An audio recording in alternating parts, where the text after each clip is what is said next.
6h46, il est l'heure d'ouvrir le kiosque de Thomas Soto. Le kiosque d'Europe 1 avec vous, Maxime Thomas Switek. Soto, ce sera dans un instant. Oui, le kiosque, à Kiev. effectivement, Julie, la revue de presse d'Europe 1, évidemment, ce matin. 95% des unes sont consacrées à l'Ukraine, avec une expression qui revient très souvent. L'Ukraine à feu et à sang. Expression à la une de 20 minutes. Expression à la une de la montagne, de Libération Champagne. Bain de sang à Kiev, ça c'est Ouest France. Et puis il y a cette photo en une de Libération. Un homme, le visage couvert de suie, la bouche ouverte, il cherche à reprendre son souffle. Les Ukrainiens trahis par l'Europe. Voilà le titre en première page de Libé. Je vous lis l'édito de François Sergent. Depuis 3 mois, les Européens laissent faire Viktor Yanukovych et son parrain russe Vladimir Poutine. Ils les laissent tuer, torturer, tabasser des milliers d'Ukrainiens, prêts à mourir pour un idéal d'Europe qui les a trahis. On parle de Vladimir Poutine. Eh bien, le Parisien aujourd'hui en France raconte comment il parade en ce moment à Sotchi alors qu'un massacre est en cours à Kiev. Et le Parisien nous explique aussi que le régime russe a asphyxié financièrement l'État ukrainien pour l'avoir à sa botte. Matinale spéciale Ukraine, vous le savez, sur Europe 1. Avant ça, un petit détour par l'Elysée. Oui, on retrouvera effectivement Thomas Soto dans un instant, mais avant ça, je vous parlais de ce très long papier du Monde, Nuit blanche à l'Elysée. Raphaël Baquet et Ariane Chemin racontent cette nuit du 9 au 10 janvier dernier. On est à quelques heures de la parution du fameux numéro de Closer, celui qui va révéler la liaison entre François Hollande et Julie Gaillet. Ce soir-là, je cite, au premier étage du château à l'Elysée, les lumières restent allumées. Les conseillers du président affichent des mines fermées, de ces masques qu'on revêt dans les cérémonies funèbres. Le Monde raconte comment l'Elysée s'est battu pour obtenir un exemplaire avant tout le monde.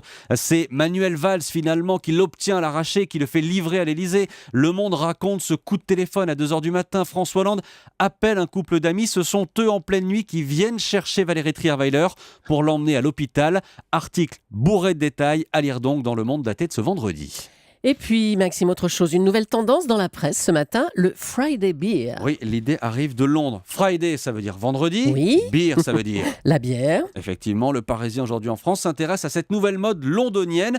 Tous les vendredis à 17h tapante, on arrête tout dans les bureaux, on s'arrête de bosser. C'est apéro entre collègues obligatoire. Et le journal se demande si on aurait le droit de faire la même chose en France. Il cite l'article L232.2 du Code du travail. Bière, vin et cidre sont autorisés, mais attention, l'employeur doit s'assurer que ses salariés restent sobres. Attention, ça pourrait changer. Le gouvernement réfléchit apparemment à interdire tous les alcools au bureau. On va tout de suite retrouver à la fin de ce kiosque Thomas Soto en direct de Kiev. Thomas, quel est le programme ce matin ? Le programme, c'est de vous donner quelques unes des journaux ukrainiens également. Le quotidien Commerçant, par exemple, avec une photo qui est très troublante. On voit une main d'un homme visiblement assez âgé avec une douille dans cette main sur un fond de fumée, de barricades. Et ce titre, il faut arrêter ce massacre. C'est évidemment, vous l'imaginez bien, Maxime, l'information qui fait la une de tous les quotidiens. Toutes les chaînes de télévision ne parlent que de ça. Il y a des éditions spéciales. On est sur de l'info en continu. Un autre journal, Ukrainskaya Pravda, qui nous dit... Les députés ont voté en faveur d'un cessez-le-feu. Et ça, c'est pas neutre, parce que ce sont les députés qui auront peut-être la clé, la solution de cette crise institutionnelle. Parce qu'eux peuvent revoir les pouvoirs qu'a le président Yanukovych. Ils peuvent revenir à ce qui se faisait à l'époque en 2004, avant la modification de la Constitution. Et il précise, ce journal Ukrainska Pravda, que les membres du parti des régions, c'est le parti du président, n'étaient pas là quand on a voté hier à l'Assemblée. Ils ont quitté en masse la capitale. Voilà pour la tendance des journaux ici à Kiev en direct. Europe 1 vous fait vivre en direct la crise ukrainienne depuis Kiev. On apprend à l'instant, c'est Reuters, l'agence Reuters qui nous l'annonce, de sources diplomatiques européennes. Les négociations se sont interrompues à Kiev avec le pouvoir de Viktor Yanukovych. Elles devraient reprendre à la mi-journée. Europe 1, 6h49.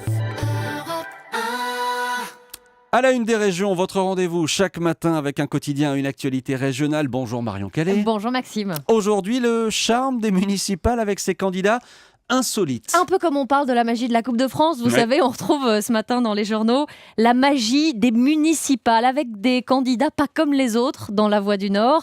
Il y a le pizzaiolo de Koh-Lanta, demi-finaliste en 2008 et 2010, qui est devenu colistier à Avesnes-sur-Helpe, sur la liste UMP. Il y a aussi des histoires de famille, comme à Merville, près d'Hazebrouck, où le maire sortant socialiste se présente avec son épouse écologiste sur la même liste, mais déjà le message est clair, s'il est élu, elle ne sera pas son adjointe. Au moins c'est dit. Au moins c'est clair. Chez les Réals à Lens, on partage aussi l'engagement politique, Mais pas dans le même camp. Le père, Dominique, 53 ans, s'affiche avec les socialistes sortants, quand le fils, Clément, 24 ans, tweetos addict, soutient l'UMP, une situation dont les deux intéressés s'amusent, tout en reconnaissant qu'à la maison, on peut parler de tout, sauf des détails de la campagne. Pas question pour eux, dit La Voix du Nord, de dévoiler les lieux de tractage ou le contenu des publications avant l'heure. Il faut aussi savoir garder un jardin secret, même en famille. Voilà, les municipales à la une des régions avec Marion Calais ce matin. Merci Marion.